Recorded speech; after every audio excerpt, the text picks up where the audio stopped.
പശു ഞാൻ വളർത്തുന്നതാ. അയ്യോ, പശു എന്ന് വെച്ചാ എനിക്ക് ജീവനാ. അപ്പൊ നമ്മൾ ഒരേ ടേസ്റ്റ് ആണല്ലേ? അതെ.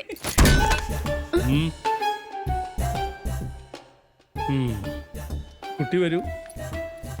എന്റെ പശുവിനെ ഞാൻ തന്നെ കറന്ന് എന്റെ സ്വന്തം കൈകൊണ്ടുണ്ടാക്കിയ നല്ല ശുദ്ധമായ മിൽക്ക് ഷേക്ക് ഉണ്ട്. Yes, I will get you. ആദ്യം ഈ കുട്ടി ഒന്ന് വിശ്രമിക്കട്ടെ വനച്ച. യാത്ര ചെയ്ത് വന്നതല്ലേ?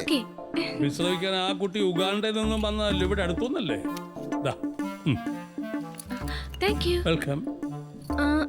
ഞങ്ങൾക്ക് കഴിച്ചേ ഉള്ളൂ.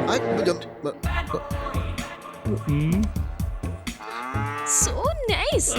താനല്ലേ പറഞ്ഞു ഇത്ര നാച്ചുറലായ സാധനങ്ങളൊന്നും ഈ കുട്ടിക്ക് ഇഷ്ടമല്ലെന്ന്? ഈ രൂപയെ കണ്ടപ്പോ മുതലേ എനിക്കൊരാളെ ഓർമ്മ. ഓനച്ചന്റെ പേരക്കുട്ടിയായിരിക്കും. കോളേജിൽ പഠിക്കുന്ന സമയത്ത് എനിക്കൊരു ലവ് അഫെയർ ഉണ്ടായിരുന്നു. One Linda. ഇതേ കണ്ണുകൾ, ഇതേ ചുണ്ടുകൾ. അപ്പൊ ലിൻഡ രൂപയുടെ അമ്മൂമ്മയായിരിക്കും.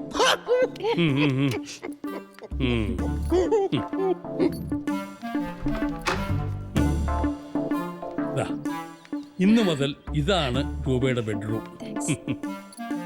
പിന്നെ ബൈ ദ ബൈ, വൈകുന്നേരം ഡിന്നറിന് എന്താ വേണ്ടത്?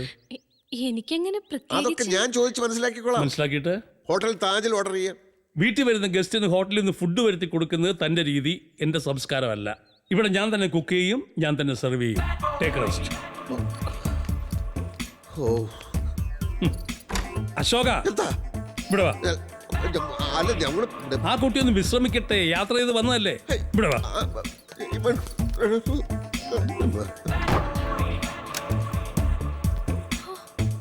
അശോക, ഞാൻ വിചാരിച്ചതൊക്കെ മിടുക്കി അവള്. അതുകൊണ്ട് അശോക, വിഷമം തോന്നരുത്. ഇത്രയും നാളത്തെ അനുഭവം കൂടി ഞാൻ പറയാ. അശോകൻ വേറെ ഏതെങ്കിലും പോളിസിയെ നോക്കുന്നതായിരിക്കും നല്ലത്. കാരണം അവൾക്ക് തന്നേക്കാൾ കൂടുതൽ താല്പര്യം എന്നോടാ. തങ്കഭസ്മക്കുറിയിട്ട തമ്പുരാട്ടി നിന്റെ തിങ്കളാഴ്ച നോയമ്പെന്ന് മുടക്കഞ്ഞു മലയിൽ നേതിച്ചു കൊണ്ടുവരും ഇളതീർ.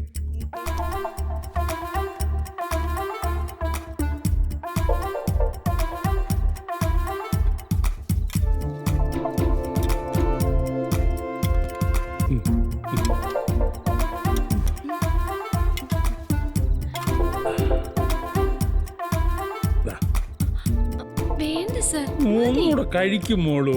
വേണ്ട സർ, ഒട്ടും കൊള്ളൂലല്ലേ. ഞാൻ അപ്പോഴേ പറഞ്ഞതാ താജിന്ന് വരുത്താം.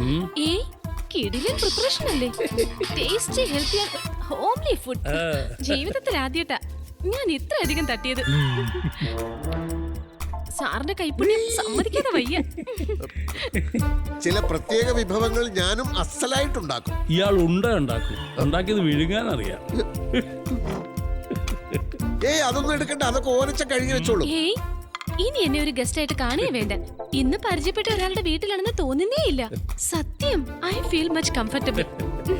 എന്നാ പിന്നെ എന്റെ കൂടെ തന്നെ കൂടിക്കോ. ഇതാരാ ഈ സമയത്ത്? വീട്ടിൽ ആരെങ്കിലും ആയിരിക്കും.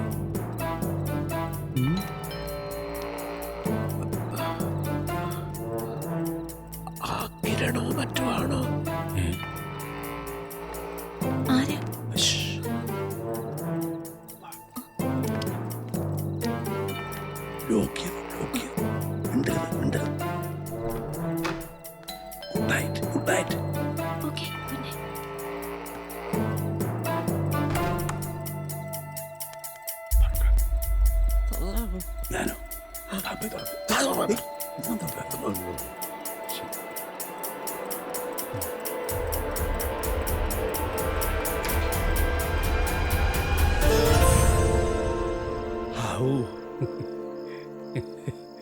ഊർമിളയോ? അശോക, ഇത് ആരാ വന്നിരിക്കുന്നത് നോക്ക്. അകത്തോട്ട് കയറിയിരിക്കാം. വേണ്ട. ഡിന്നറൊക്കെ കഴിഞ്ഞോ? എന്താ ഷോട്ട് ഫോൺ എടുക്കാത്തെ? എത്ര നേരം ഞാൻ വിളിക്കുന്നു. ഞാൻ പറഞ്ഞില്ലായിരുന്നു, ഞങ്ങളൊരു പ്രധാനപ്പെട്ട ഡിസ്കഷനിലായിരുന്നു. വരുന്നില്ലേ? കുട്ടികൾ നോക്കിയിരിക്കുക. അതായത് ഞാൻ ലേറ്റ് ആവും. ഇനിയും വളരെ പ്രധാനപ്പെട്ട ചില കാര്യങ്ങൾ കൂടി സംസാരിക്കാം. അതൊക്കെ നാളെ രാവിലെ സംസാരിക്കാമല്ലോ. അവര് കാത്തിരിക്കല്ലേ. ചെല്ലു. ഇവിടുത്തെ കാര്യങ്ങളൊക്കെ ഞാൻ നോക്കിക്കോളാം. അശോകനൊന്ന് പോ. എന്റെ ഫോൺ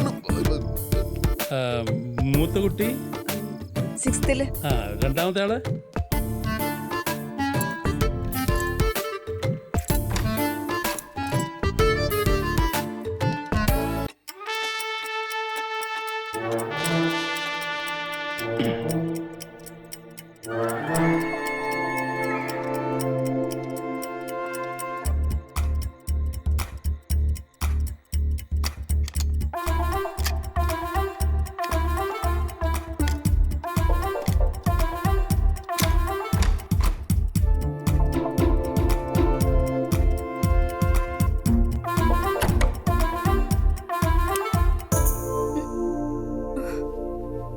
എന്താ ചെയ്യ ഈ നേരത്ത്? വളരെ പ്രധാനപ്പെട്ട ചില കാര്യങ്ങൾ എനിക്ക് നിന്നോട് സംസാരിക്കാനുണ്ട്. അത് നേരം വെളുത്തിട്ട് പോരെ? പോരാ. ആ അശോകനെ പറ്റി നിന്റെ അഭിപ്രായം എന്താ?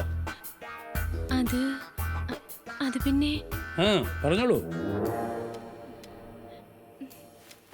അശോകൻ സാർ എത്ര നല്ല മനുഷ്യനാണെന്നറിയോ? He is great.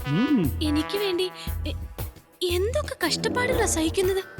തന്നെയല്ല, ഒരു വലിയ എമൗണ്ടിനുള്ള പോളിസി എനിക്ക് തരാമെന്ന് പറഞ്ഞിട്ടുണ്ട്. അശോകൻ പോളിസി?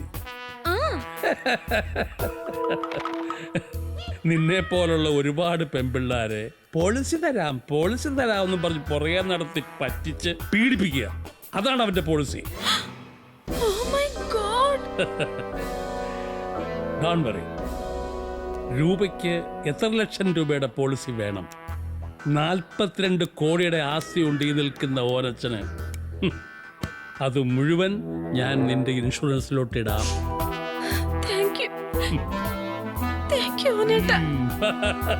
എടുക്കടാ കൈ.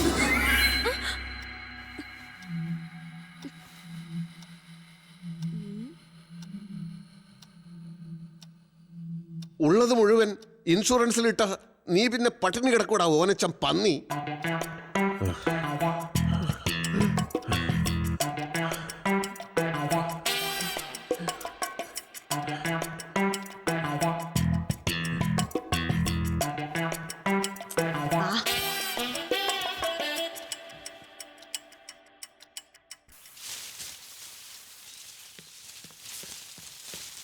എങ്ങോട്ട് എത്ര രാവിലെ? എനിക്ക് അത്യാവശ്യമായിട്ട് ഓനച്ചനെ ഒന്ന് കാണണമായിരുന്നു. അശോകേട്ടൻ ഈടെയായിട്ട് എപ്പോഴും ഓനച്ചന്റെ കൂടെയാണല്ലോ. എന്താ അവിടെ വിശേഷം? ഓനച്ചൻ വളരെ നല്ലൊരു മനുഷ്യനാ. ലോകത്തിന് എന്തെല്ലാം കാര്യങ്ങൾ അറിയാമെന്നറിയോ ഓനച്ചന്? ആ നല്ല മനുഷ്യനെയാണ് ഇന്നലെ ഉറക്കത്തിൽ ഓനച്ചൻ പന്നിന്ന് വിളിച്ചത്. ഓനച്ചൻ പന്നിന്നോ? ഞാനോ? ഞാൻ കേട്ടതല്ലേ. അത് വല്ല സ്വപ്നത്തിലും വിളിച്ചതായിരിക്കും. സ്വപ്നത്തിലായാലും യഥാർത്ഥത്തിലായാലും നല്ല മനുഷ്യരെ ആരെങ്കിലും ചീത്ത വിളിക്കുവോ? മറ്റുള്ളവരുടെ സ്വപ്നത്തിൽ കയറി ഇടപെടരുത്.